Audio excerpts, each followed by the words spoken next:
वैसे आज चांद बड़ा सुंदर लग रहा है नहीं? तुम इसी चांद को देखकर खुश होते रहो, क्योंकि तुम्हारा चांद तो आ रहा है अब हमारे पास। क्या मतलब? चिंकी की बात कर रहे हैं बे। सच कह रहे हैं, भूल जाओ चिंकी को, क्योंकि अब वो हमारी गर्लफ्रेंड हो गई है। ऐसे कैसे? कल शाम तक तो हमारे साथ थी। हाँ, पर कल रात को हमको गाल पर पप्पी देकर गई, इसलिए अब वो हमारी है। ये कहाँ हुआ? हमारे सपने में हुआ बे, और कहाँ होगा। देखा, डरा दिया ना तुमको। हाँ रे, सच में। तो क्या सोचो? क्या सोचेंगे? कुछ भी नहीं। चलो तुमको एक मजेदार कहानी सुनाता है। एक आदमी था, भोला भाला, घर परिवार वाला। एक रात को ऐसा हुआ कि वो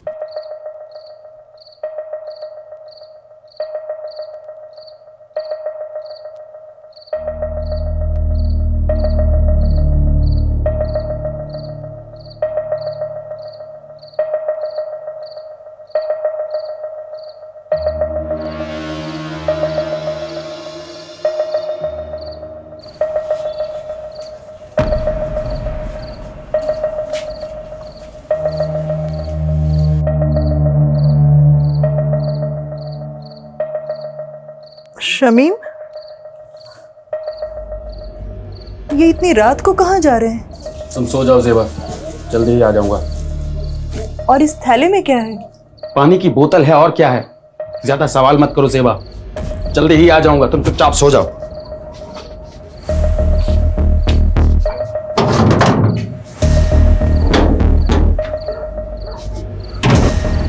फिर उस आदमी को पता नहीं क्या सूझी कि वो अपनी औकात भूल गया।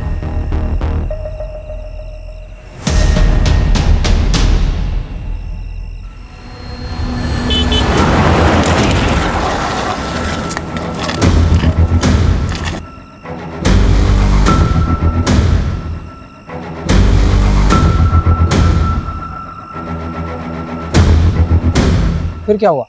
फिर वही हुआ जो नहीं होना चाहिए था। क्या मतलब?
माल तो चोखा है, थोड़ी लाली लिपस्टिक करेगी, पटाखा लगेगी। बड़ी भी, मेरे कमीशन का आज ही कुछ हो जाता तो। गुड्डू, जी बड़ी भी। इस कुत्ते का मुंह बंद कर, पैसे ठूस कर।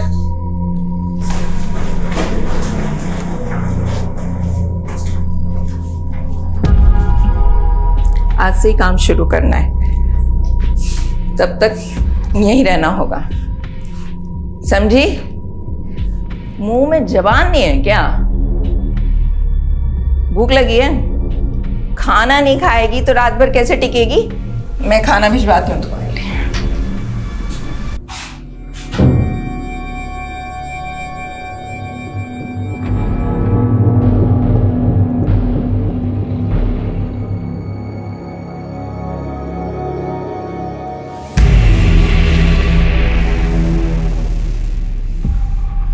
अरे कहाँ है? ए लड़की, कहाँ गई वो? वे कहाँ है वो?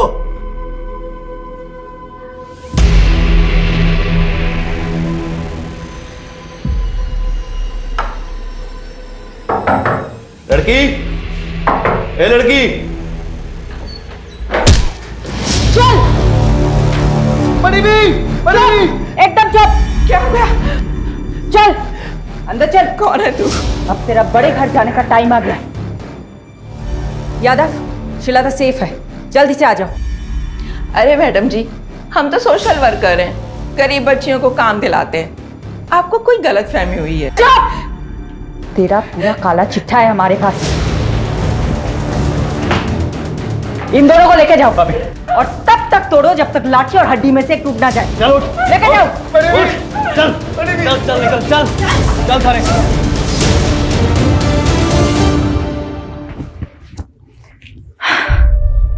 श्वेता बेटा, ठीक हो तुम?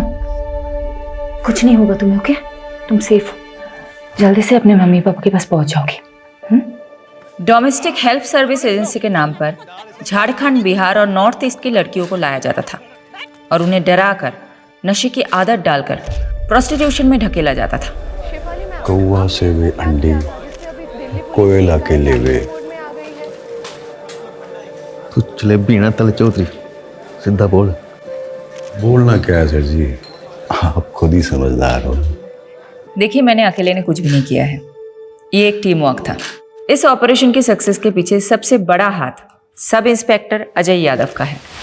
उनकी सूझबूझ और उनके खबरी नेटवर्क के सपोर्ट से ही हम इस गिरोह को पकड़ पाए हैं। Sub inspector Ajay Yadav, media को ब्रीफ दीजिए इस ऑपरेशन की। सर, ये ऑपरेशन की शुरुआत कब हुई? जी वो 7 महीने पहले कोची पुलिस के पास एक औरत ने मिसिंग रिपोर्ट लिखाई थी, अपनी बेटी श्रीलता की। उनका कहना था कि नौकरी का लालच देकर कोई उनको अपने साथ दिल्ली ले आया था। कितने समय से एक्टिव था उनका गिरोह? लगभग 1 साल से। और यहाँ से हमने 18 लड़कियों को रेस्क्यू किया, जिनको सेम मोडस ऑपरेंडी से ट्रैप किया गया था। हमने अभी तक एक ही गिरोह को पकड़ा है। जो भी इस रैकेट के साथ जुड़े हुए हैं, अब उन सबकी बारी है। ज़ेबा, फिक्र मत कर, समीम भाई जल्द लौटेंगे। राना खाला, जरा 1 मिनट। हाँ, क्या हुआ रकीब?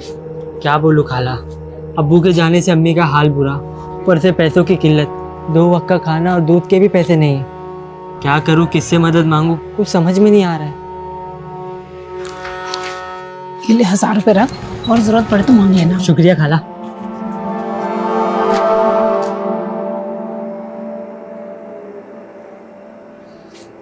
अजीज, शमीम का कुछ पता चला क्या? पुलिस ने कहा है कि वो पता लगाएगी शमीम का। वैसे मुझे नहीं लगता वो लोग कुछ करेंगे।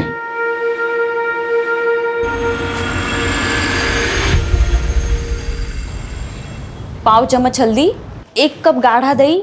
दिखाइए तो क्या क्या लिखा। ये देखो। अरे मैडम, ये क्या लिख दिया आपने?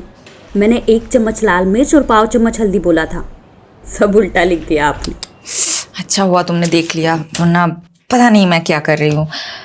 एक्चुअली आज आरुषि की फ्रेंड्स आ रही है स्लीप ओवर के लिए, तो मैंने सोचा कि कुछ अच्छा सा बढ़िया सा पंजाबी डिश बना कर खिलाऊं। आई होप आज मैं आरुषि को कोई शिकायत का मौका ना दूँ। अच्छा, श्रीलता को मेडिकल एग्जामिनेशन के लिए भेजा था, रिपोर्ट्स आई? जी मैडम, कल शाम को ही आ गई थी। रेप तो नहीं हुआ था उसके साथ, बट काफ़ी मात्रा में उसको ड्रग्स दिए गए थे। डॉक्टर ने बोला है कि 2-3 दिन ऑब्जर्वेशन में रखेंगे। चलो मैं रेसिपी ख़त्म करती हूँ। Hello, what?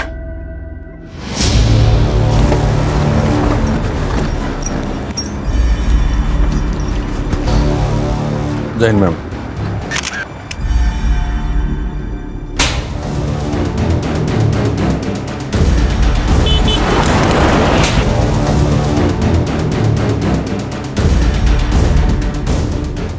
Solanki, mobile, wallet, ID card कुछ मिला? नहीं मैडम जी। सोलंकी, पोस्टमार्टम के लिए गाड़ी को बुलाया कि नहीं? हाँ बोला सर। बोल दिया ना? कब तक आ रहा है? बस 10 मिनट बाद। फिर चेक कर लेगा। दी, देखो मैंने लाइट ऑन कर दी, कैसा लग रहा है? वेरी गुड रोहन, जब तू बड़ा होगा तेरे फ्रेंड स्लीप ओवर के लिए आएगा ना, मैं भी चुपचाप लिविंग रूम में चली जाऊंगी। Living room? मैं तो जाऊँ लिविंग रूम में? एक ही रात की तो बात है रोहन। मैंने इतनी मेहनत की हमारा रूम साफ करने में, मैं नहीं जाऊंगा कहीं भी। ए चैंप, तू एक काम कर, तू ना मेरे रूम में आ जा, ये लोग गर्ल्स नाइट आउट करेंगे तो हम भी बॉयज नाइट आउट करेंगे। मतलब मम्मी आज फिर से डिच करने वाली है। एक और झूठा प्रॉमिस किया मम्मी ने। जाने देना आरू, ये सोच कि तेरी फ्रेंड कितनी लकी है। अगर तेरी मॉम होती तो वो फिर से नई पंजाबी डिश ट्राई करती और हम लोगों को खिलाती और हमें भी छोटी मोटी तारीफ करनी पड़ती। अभी एक काम करते, तुम लोगों का रूम फिर से सेट करते। ओके, चलो चलो चलो चलो। क्राइम सीन के पास और कुछ नहीं मिला, मर्डर वेपन भी नहीं। मैडम, पोस्टमार्टम रिपोर्ट आ गई। तो विक्टिम की उम्र 45 से 50 के बीच में, और हाँ, उसका खतना भी हुआ था। मतलब मुस्लिम था। और बॉडी पे 10 से ज्यादा घाव थे। और घाव को देख के ऐसा लगता है जैसे तेजदार शूले से किए गए। मर्डर कब हुआ होगा? बॉडी तो काफी सड़ चुकी है, देख के लगता है 4 से 5 दिन तो हो ही क्यों। मैडम, एक काम करता हूँ, विक्टिम के डिस्क्रिप्शन से मेल खाती हुई मिसिंग रिपोर्ट में आसपास के थाने में चेक करवाता हूँ। वैसे मैडम, मैं एक बात बताना भूल गई। हॉस्पिटल से कॉल आया था, श्रीलता की हालत अब काफी बेहतर है। 1-2 दिन में डिस्चार्ज मिल जाएगा और परसों की ट्रेन है उसकी। पारुल, एक काम करना, कल तुम श्रीलता से मिलना। और ये लो, इस पैसों से उसे एक मोबाइल खरीद देना। और परसों तुम खुद जाना उसे स्टेशन छोड़ने। ओके? शेल्टर होम की केयरटेकर जाने वाली मैडम। फिर भी जाना है तुम्हें। यादव सर ना सही कहते, आप हर केस को काफी पर्सनली क्यों ले लेते हो? जब तुम खुद माँ बनोगी तब समझ जाओगी। मैडम, किस्मत साथ दे रही है हमारा इस केस में। ओके।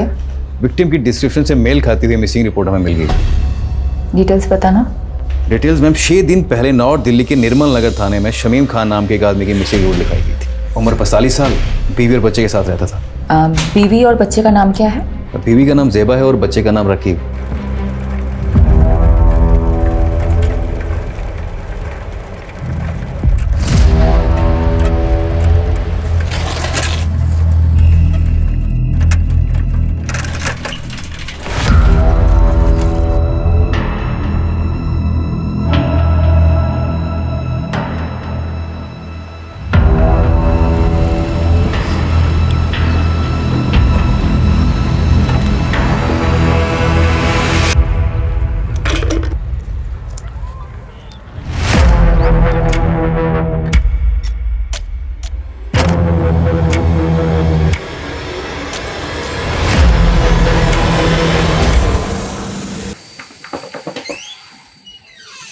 पाटी सर, आपने बुलाया मुझे?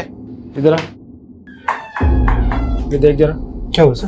धोखा है मेरे साथ, धोखा। नहीं सर, मैं तो रोज 9 घंटे की पाली खत्म करके ही निकलता हूँ। तो झूठ बोलता है। नहीं सर। ऊपर से काम चोरी करता है। अब ध्यान रख ले, अगले 1 महीने तक तूने ओवर टाइम करके मेरा हिसाब पूरा करना है। अगर कुछ गड़बड़ हुई तो याद रख, तेरा वही हाल होगा जो शमीम का हुआ था। समझा?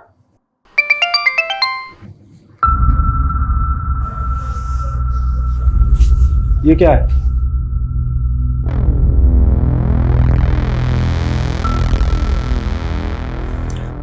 पहले शमीम कहीं चले गए और अब रकीब का भी पता नहीं। कुछ पता चला रकीब का? नहीं, लेकिन मैंने रकीब के कुछ दोस्तों से बात की। रकीब ने किसी को 1000 रुपए दे के बंदूक खरीदी है। रकीब बंदूक क्यों खरीदेगा? रकीब! रकीब!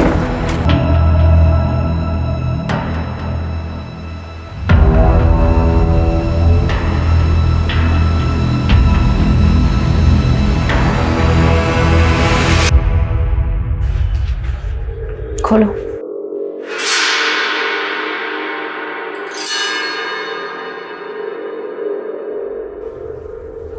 नहीं, ये मेरे शौहर नहीं है। ये शमीम भाई नहीं है मैडम। चलो ज़ेबा। रुकिए। सोलंकी। लाश पे ये कपड़े थे।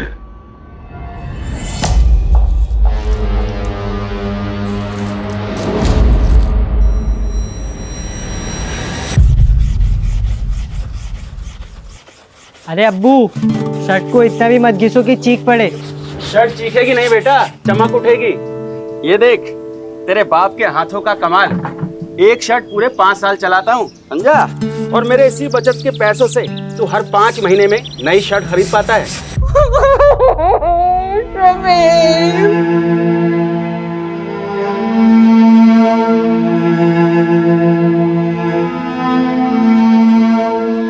देखिए, मैं जानती हूँ ये सही समय नहीं है बात करने का, लेकिन शमीम की हत्या हुई थी और हत्या को 6 दिन हो चुके हैं। शमीम की किसी के साथ अनबन, झगड़ा, कुछ भी? ऐसा कभी कुछ नहीं हुआ था।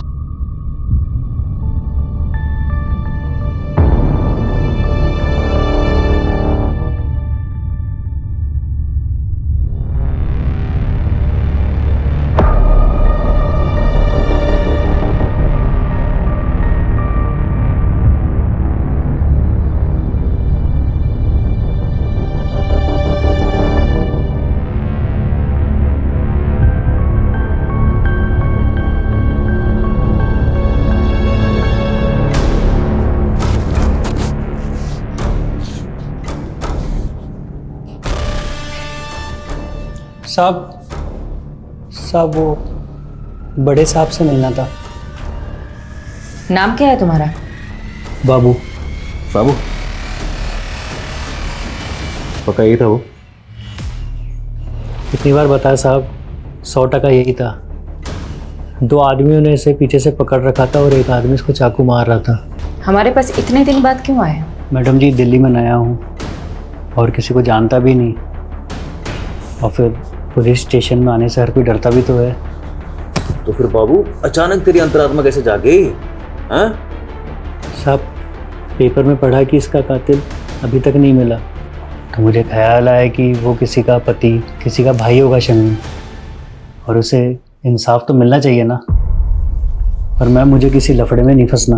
बाबू, मेरी बात अच्छे से सुनो जी। इस शमीम को 3 लोगों ने मारा है। उनका हुलिया पहचान सकते हो? चित्र बनवा सकते हो? शक्ल तो याद है मुझे मैम, रोज रात को सपने में आते हैं तीनों कमीने।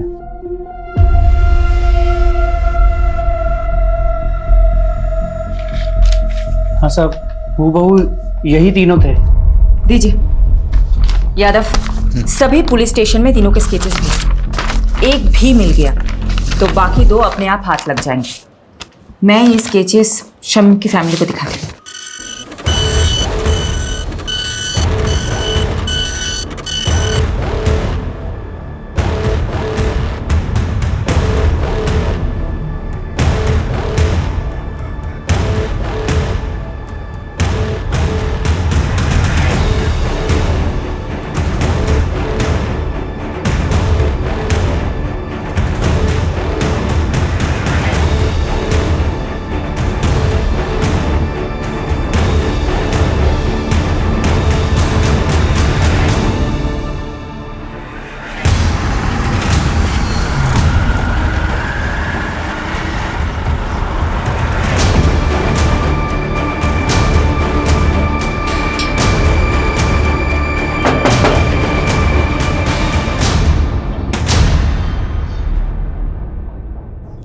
सेबा, तुमने हमें बताया था कि शमीम की किसी के साथ दुश्मनी नहीं है, लेकिन हमें एक आई विटनेस मिला है जिसने 3 लोगों को शमीम को मारते हुए देखा था।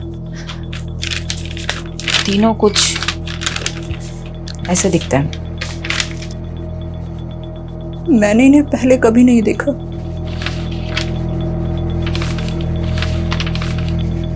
जिस रात शमीम गए थे तभी मुझे अजीब लग रहा था। मैंने उनसे पूछा भी था, ये इतनी रात को कहाँ जा रहे हैं? ज्यादा सवाल मत करो सेबा, जल्दी ही आ जाऊंगा, तुम चुपचाप सो जाओ।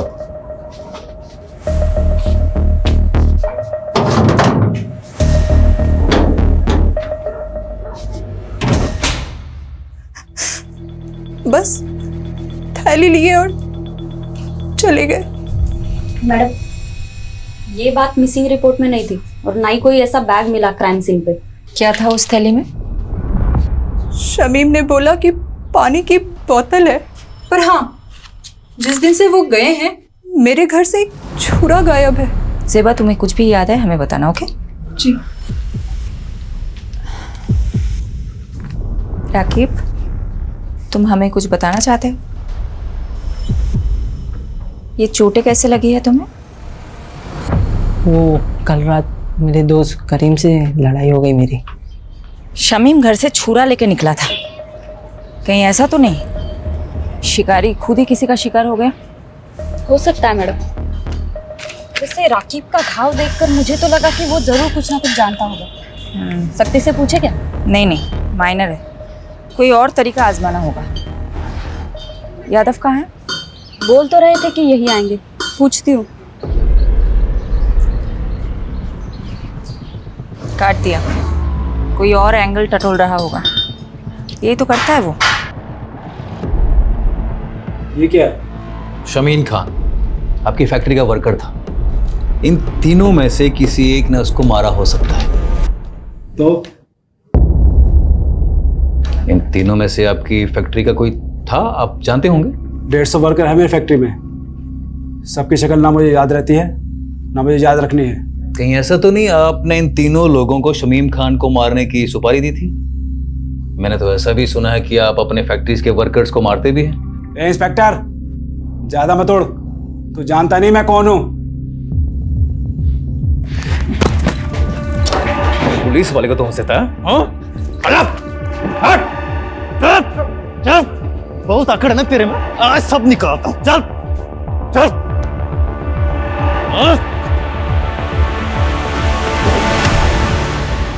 अगली बार घसीटता हुआ सीधा थाने ले जाऊंगा। दोबारा पुलिस के सामने इज्जत से पेश आना। चल।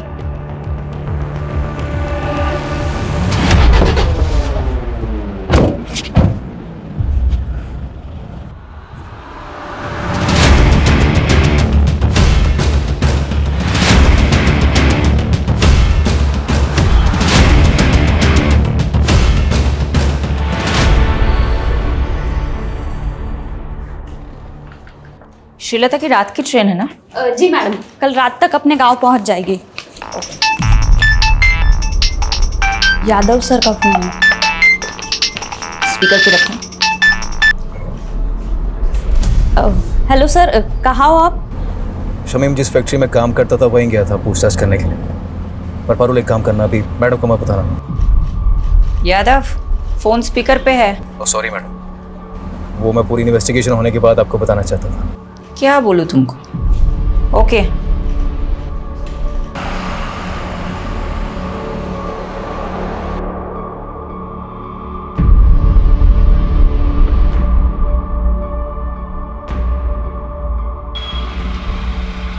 तो देखा क्या? हाँ सर, देखा देखा सा तो लग रहा है।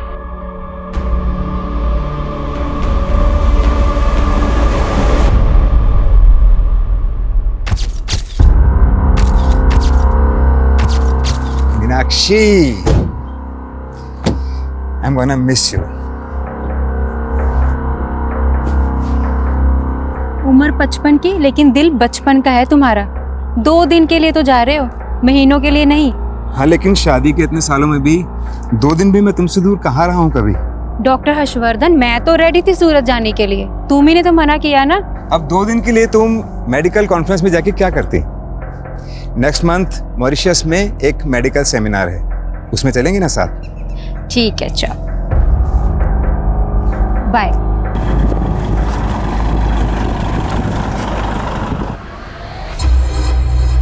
दीपक, जरा अपना फोन देना। यो सर। हाँ, मैं बोल रहा हूँ, दीपक के फोन से बात कर रहा हूँ। दरअसल मीनाक्षी ने मेरे फोन में कोई स्पाई सॉफ्टवेयर इंस्टॉल कर दिया है। मैं दीपक को भेजता हूँ तुम्हें पिक करने के लिए। Love you, bye. सर, इसके बारे में मालूम चलते फ़ोन मारता हूँ मैं आपको। पता कर। अच्छा, वो रकीब का बायोडाटा निकाला क्या? हाँ सर, पता किया ना सर। राकिब क्या छोटी सी उम्र में गलत लफड़ों में फंसा। भीमलाल नाम का एक बैटिंग माफिया है, उसके साथ छोड़ा। भीमलाल कहीं वही तो नहीं जो बेल से छूटने के बाद लॉटरी के धंधे में घुस गया? वही वाला सर। सर हुआ क्या, जब भी शमीम गायब हुआ ना, राफिक को सीधा शक भीमलाल पे गया और वो उससे मिलने चला गया। ए, क्या कर रहा है ये? पागल हो गया?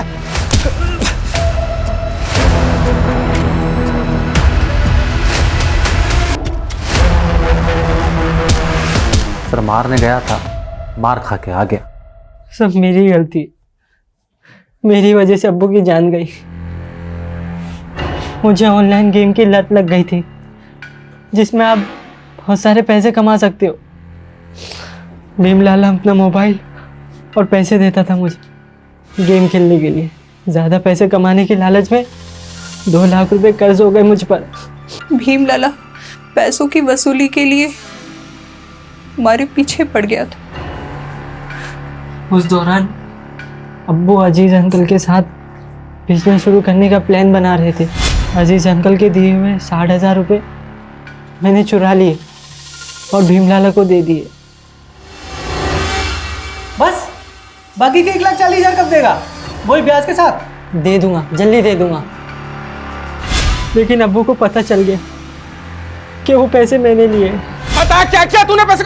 बताता क्यों नहीं क्या किया? अरे तू आज तेरी वजह से सब कुछ हुआ है। माफ कर दो। क्या जवाब दूं अजीज भाई को? बोल। मुझे माफ कर दो अब्बू, मारो मुझे, मारो, मैं बहुत बुरा हूँ अब्बू, मुझे मारो। क्या कर रहा है? क्या कर रहा है? पागल हो गया है क्या? सुन बेटा, क्या हुआ है? हाँ, हमें बता क्या हुआ है, हम कोई तरकीब निकालेंगे। बोल बेटा। लाला जी, मैं धीरे धीरे आपका सारा कर्ज चुका दूंगा। धीरे धीरे नहीं, जल्दी जल्दी। 15,000 रुपये महीना चाहिए मेरे को तेरे से। तू 15,000? पर लाला जी इतनी तो मेरी कमाई भी नहीं है, कहाँ से लाऊंगा मैं 15,000? ठीक है, हर महीने 5,000 रुपये, उससे 1 पैसा कम नहीं। अब्बू ने कई महीने तक पैसे दिए, लेकिन फिर भी काफ़ी रकम बाकी थी। उसका ब्याज बढ़ता ही जा रहा था। क्या उस रात शमीम लाला को माने उसके घर गया था क्या?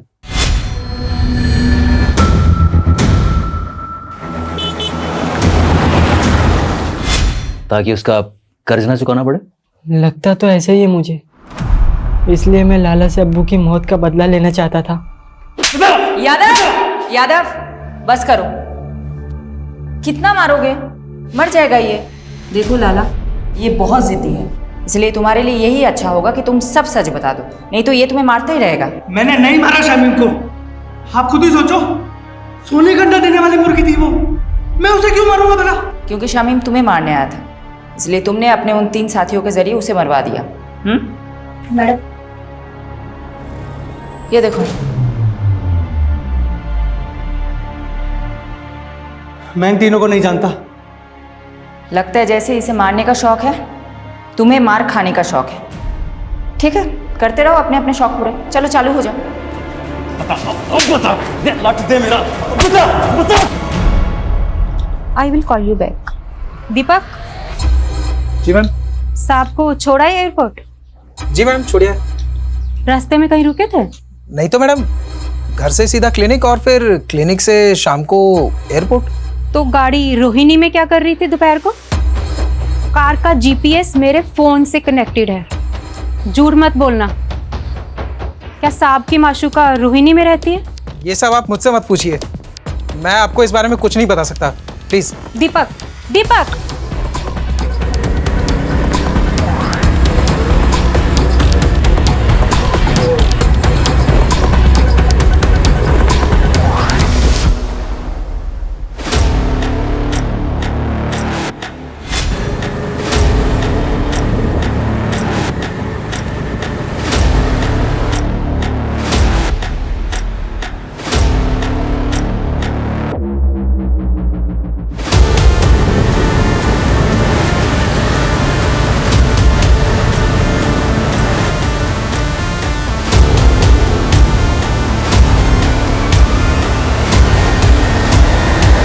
मैडम जी, हम गंगा मैया की कसम खा के कहते हैं, हमने किसी शमीम को नहीं मारा। झूठ मत बोल। हमारे पास चश्मदीद गवाह है जिसने तुझे शमीम का मर्डर करते हुए देखा है, और तेरे साथ ये दोनों थे। कौन है ये दोनों? मैं नहीं जानता मैडम, और जब हमने खून ही नहीं किया है तो देखा किसने? सपने में। गुनाह कबूल करने में जितना टाइम लगाएगा ना, तेरे लिए मुश्किल उतनी बढ़ती जाएगी। मैडम जी, हम रिक्शा चलाकर गुजारा करते हैं और हमने आज तक कोई गलत काम नहीं किया है, और आप तो हम पे सीधा मर्डर का आरोप लगा रहे हैं। मैडम,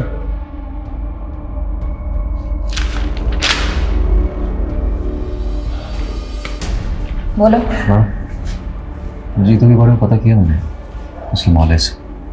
काफ़ी शरीफ आदमी है, कोई क्रिमिनल रिकॉर्ड भी नहीं है इसे। हो सकता है ये मर्डर से डेब्यू किया हो। इसे थोड़ी अपनी वाली ट्रीटमेंट दो, शायद सच उगल दे। तो मैं पारुल को बोलती हूँ शहर के सारे पुलिस स्टेशन में पता करे जीतू का कोई क्रिमिनल रिकॉर्ड है या नहीं।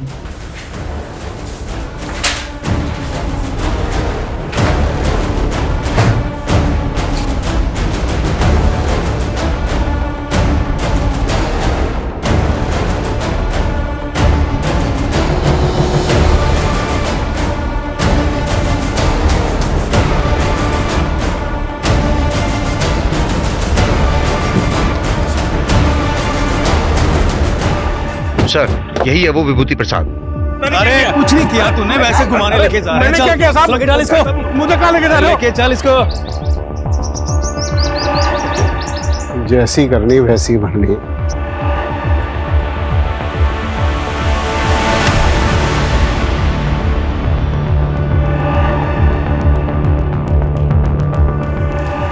मैम यही है वो आदमी जिसने उसको चाकू मारा था।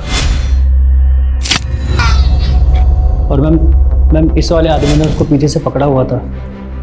मैम वो तीसरा आदमी मिला क्या? वो भी मिल जाएगा। मैम मेरा कहीं नाम तो नहीं आएगा ना? फिक्र मत करो, तुम जा सकते हो बाबू। जी मैम। मैडम, विभूति प्रसाद एक नंबर का बदमाश आदमी है। कुछ महीनों पहले ये थाने में अपनी मिसिंग बाइक की कंप्लेंट करने आया था। सब रुकिए साहब, यही करो चोर। सर ये झूठ बोल रहे हैं, हमने कोई बाइक चोरी नहीं की, बल्कि यही हमें परेशान करता रहता है। सब ये एक नंबर का झूठा है साहब। क्या सबूत है तुम्हारे पास? सबूत है हमारे पास, ये देखिए। ये आप ही का बेटा है ना? हाँ सर। बुलाइए इसे। साहब ये झूठ बोल रहे हैं, इनकी बाइक रास्ते में खड़ी थी, वो तो मैंने बस साइड कर दी। बाइक तो चोरी हुई है ना, और आखिरी बार बाइक के साथ आपके लड़के को देखा गया था, इसलिए पूछताछ के लिए इसे हमें थाने ले जाना पड़ेगा। चलो। मैडम, वो बाइक तो बाद में मिल गई, लेकिन कुछ दिनों बाद विभूति फिर से आया। साहब मार डाला, देखिए ना, पता नहीं कौन से जन्म का बदला ले रहे हैं बाप बेटा मुझसे। ये क्या नाटक है विभूति? नाटक नहीं, अटैक हुआ मेरे पे, अटैक इसके बेटे ने किया साहब। सर ये झूठ बोल रहा है, पहले भी इसने मेरे बेटे को फंसाया, अब दोबारा फंसा रहा है मेरे बेटे को। देखिए अनिल जी, डॉक्टर ने इन्हें एग्जामिन किया है और इसीलिए हम लोग यहाँ पर आए हैं। हमें आपके बेटे से कुछ पूछताछ करनी है, बुलाइए उसे। सर वो घर पे नहीं है। आप अपना तलाशी लीजिए अंदर। वो घर पे नहीं है, मेरा यकीन कीजिए। ठीक है, वो जैसे ही घर पर आए भेजो उसे हमारे पास। जी। इन्वेस्टिगेशन से पता चला कि अनिल और उसका बेटा वाकई शरीफ आदमी है, लेकिन ये विभूति एक नंबर का सरफिरा है। ये विभूति उन लोगों को क्यों परेशान कर रहा था? दरअसल मैडम, ये अनिल और उसके बेटे की जमीन हथियाना चाहता था, वो भी सस्ते दामों में, और अनिल उसे बेचना नहीं चाहता था। बस तभी उसने ये ड्रामा खेला। कौन था तेरा तीसरा साथी? कौन तीसरा साथी? क्या कह रहे हो आप? देख विभूति, सीधी तरह बता दे, शमीम के खून में तेरे और जीतू के अलावा वो तीसरा बंदा कौन था? वरना बहुत पीटेगा तू। हाथ मत लगाना मुझे, वरना पूरे डिपार्टमेंट को कोर्ट में घसीटूंगा मैं। तू यहाँ से जाएगा तब ना। तुझे क्या लगता है छोटा केस फाइल करना सिर्फ तुझे ही आता है? हम भी कर सकते हैं। मैडम फोन है आपके लिए। हेलो शिफाली दी, मैं श्रीलता। श्रीलता, कैसी हो तुम? मैं ठीक हूँ, थैंक यू दीदी। ये लीजिए, अम्मा से बात कीजिए। मैडम आप हमारे लिए भगवान, आपका बहुत बहुत थैंक यू। अरे आप मुझे थैंक यू मत बोलिए, आप बस अपना और श्रीलता का ख्याल रखिए, उसे खूब पढ़ाइए। मैं आपके टच में रहूंगी। जी मैडम। बाय।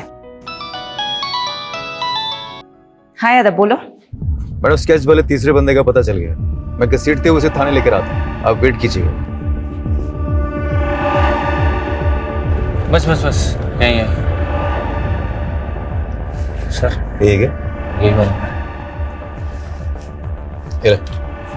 सर। एक बार आप बंदे को देख लीजिए, फिर दे दीजिए। क्यों, क्या हो? स्केच से शक्ल तो मिलती है ना? स्केच से शक्ल तो हूबहू मिलती है, तो लेकिन फिर भी मुझे डाउट हो रहा है सर। क्या मतलब, कोई डाउट है क्या? अब सर आप खुद ही देख लीजिए। क्या बकवास है ये? आप कह रहे हैं कि मैंने, डॉक्टर हर्षवर्धन ने एक फैक्ट्री वर्कर का कत्ल किया है, वो भी किसी सिरफिरे और ऑटो रिक्शा वाले के साथ मिलकर? देखिए डॉक्टर हर्षवर्धन, हमारे पास आपके खिलाफ सबूत हैं। आप जानते हैं हम किससे बात कर रहे हैं? देखिए आप जो भी है, हम सिर्फ अपना प्रोसीजर फॉलो कर रहे हैं। ठीक है, तो अब मैं प्रोसीजर ही फॉलो करूंगा, और अब मैं नहीं, मेरा लॉयर आपसे बात करेगा।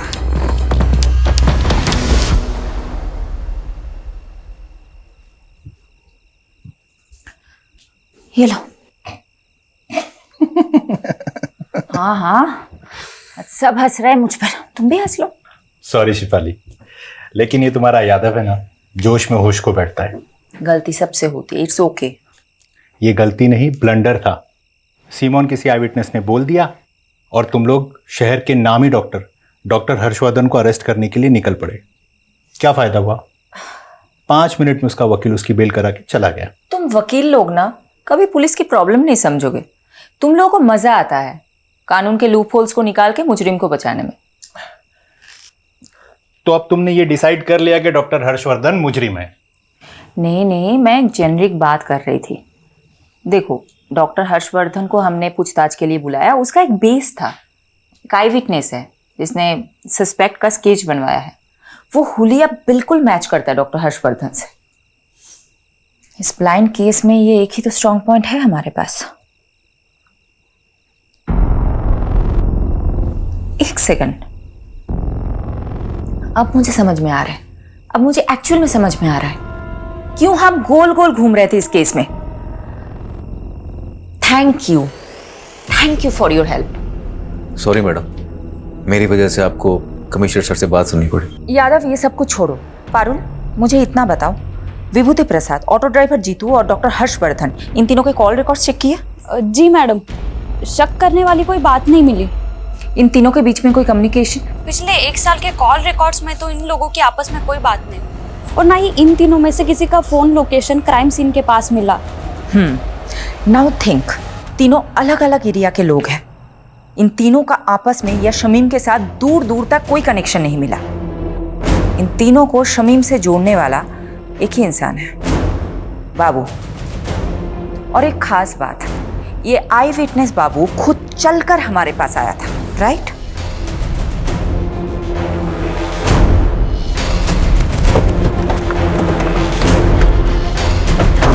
यादव,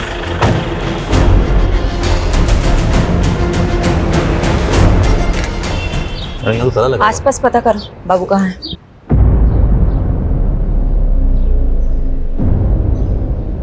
मैं बाद में बात करती हूँ। क्या हुआ? मैडम, आसपास पड़ोसी से बातचीत की मैंने। उनका कहना है कि बाबू काफी दिनों से गायब और उसका फोन भी बंद आ रहा है। मैंने ट्राई किया। मैडम जी, आप यकीन नहीं करोगे इस घर का मकान मालिक कौन है। मैडम, बाबू मेरे दूसरे वाले घर पर भाड़े पे रहता था। जब विभूति ने मेरे बेटे राकेश पर इल्ज़ाम लगाया ना, तो मैंने ही राकेश को बाबू के साथ में उस घर में रहने के लिए बोल दिया था, छुपा दिया था उसको। वो घर पे नहीं है, मेरा यकीन कीजिए। ठीक है, वो जैसे ही घर पर आए भेजो उसे हमारे पास।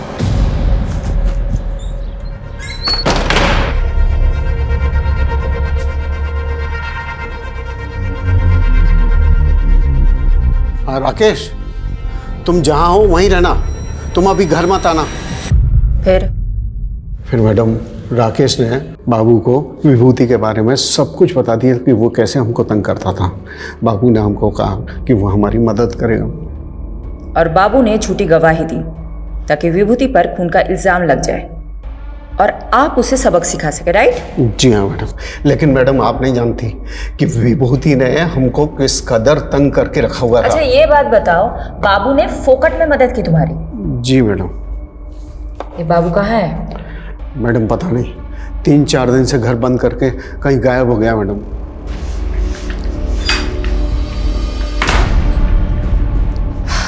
मैडम, बाबू के खिलाफ लुकआउट नोटिस जारी कर दिया है।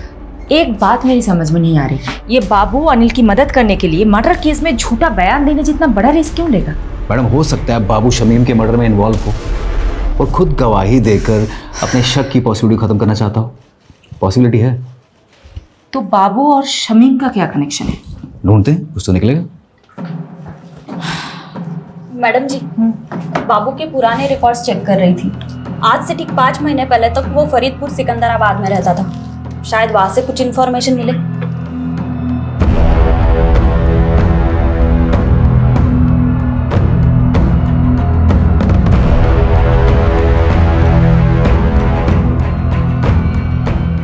मैडम बाबू और बिलाल इसी गांव का रहने वाला था। 16 साल की उम्र में उसने अपने दोस्त की हत्या की थी। तब से वो गांव छोड़ के फरार हो गया था। सबूत ना होने की वजह से आरोप कभी साबित ही नहीं हो पाया और आज तक ये नहीं पता चल पाया कि बाबू ने अपने दोस्त को मारा क्यों। लेकिन यादव, बाबू के पास्ट के साथ शमीम का क्या कनेक्शन है? शमीम से कोई कनेक्शन नहीं है मैडम, लेकिन रेहाना से। अजीज की बीवी रेहाना बाबू की कजन थी।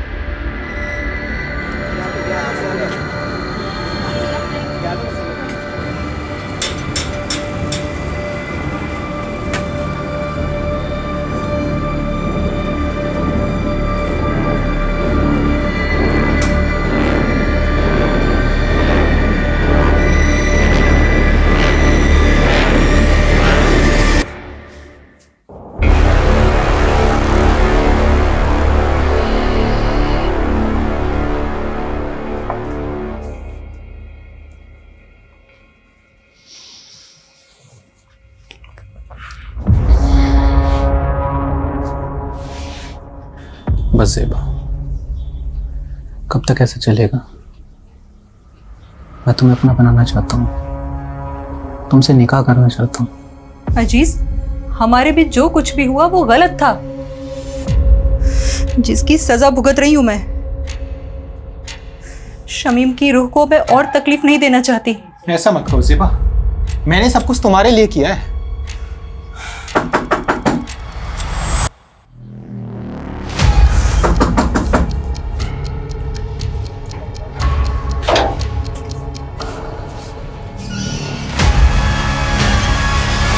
अजीज चल, अब आगे की खातिरदारी तेरी जेल में करते।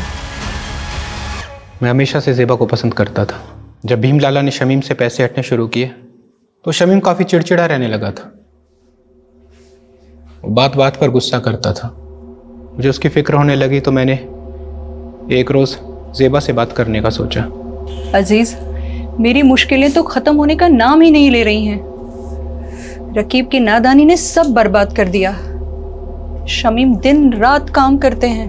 मुझे कहीं ना कहीं अंदाजा था कि ये मसला पैसों का है।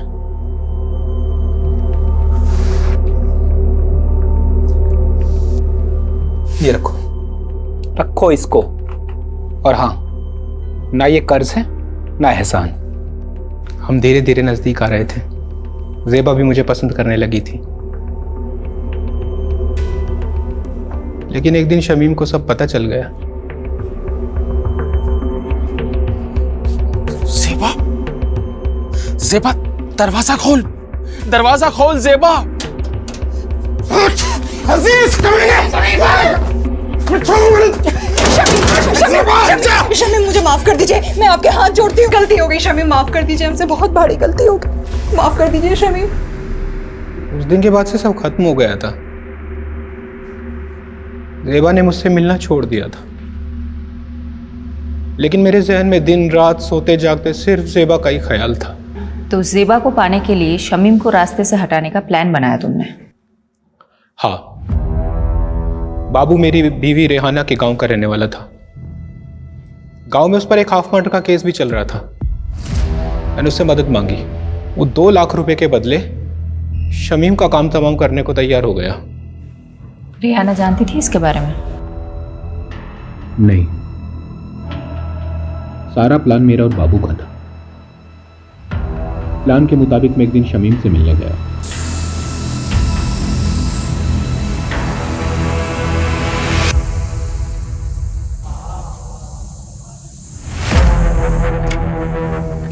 शमीम भाई, मैं अपनी गलती पे बहुत शर्मिंदा हूँ, इसीलिए मैंने शहर छोड़कर हमेशा के लिए मुंबई जाने का फैसला किया है। इसके बाद मैं अपनी शक्ल आपको कभी नहीं दिखाऊंगा।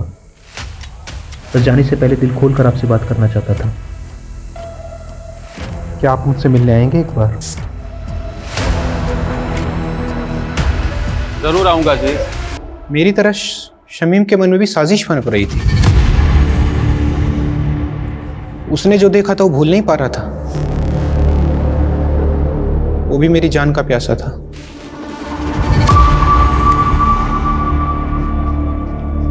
अरे शमीम भाई, बहुत बहुत शुक्रिया आप आए, सच बहुत खुशी हुई। और अब अफसोस होगा कमीने, छोड़ूंगा नहीं। तूने मेरे साथ गद्दारी की। माफ करना शमीम भाई, लेकिन जेबा सिर्फ मेरी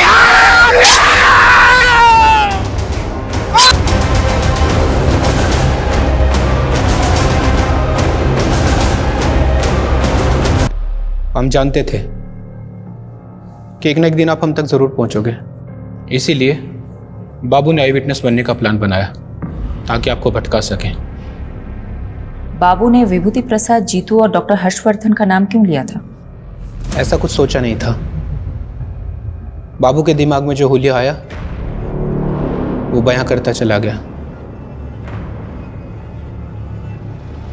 इरादा सिर्फ आपको भटकाने का था।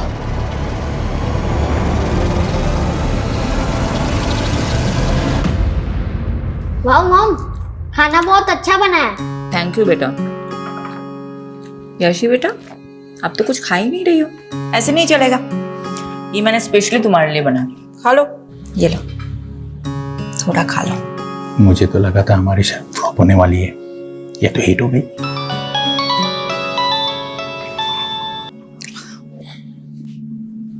हाँ यादव, बोलो। मैडम, बाबू पकड़ा गया, माऊ में जाकर छिपा था। उसने बताया जीतू और डॉक्टर हर्षवर्धन का नाम क्यों लिया था? बदला लेने के लिए। बड़ी अजीब कहानी है मैडम। बाबू जब पहली बार शहर आया था तो उसने जीतू का रिक्शा लिया था और सिर्फ 15 रुपए के लिए दोनों में बहस हो गई। क्या 15 रुपए के लिए बाबू ने जीतू को मर्डर केस में फंसाया? जी मैडम, और डॉक्टर हर्षवर्धन के क्लिनिक में बाबू ने उसकी नर्स को छेड़ दिया था, जिसलिए डॉक्टर हर्षवर्धन ने उसको बहुत जलील किया था सबके सामने, और उसका बदला लेने के लिए उसने डॉक्टर हर्षवर्धन को बलि का बकरा बना दिया इस मर्डर केस में। लोग कितनी छोटी बात गांठ बात लेते हैं। चलो अच्छा है, ये केस तो सॉल्व हुआ। अब मैं चैन से अपनी फैमिली के साथ खाना खा सकती हूँ। अरे बिल्कुल madam. Good job Yadav. Thank you madam. Bye.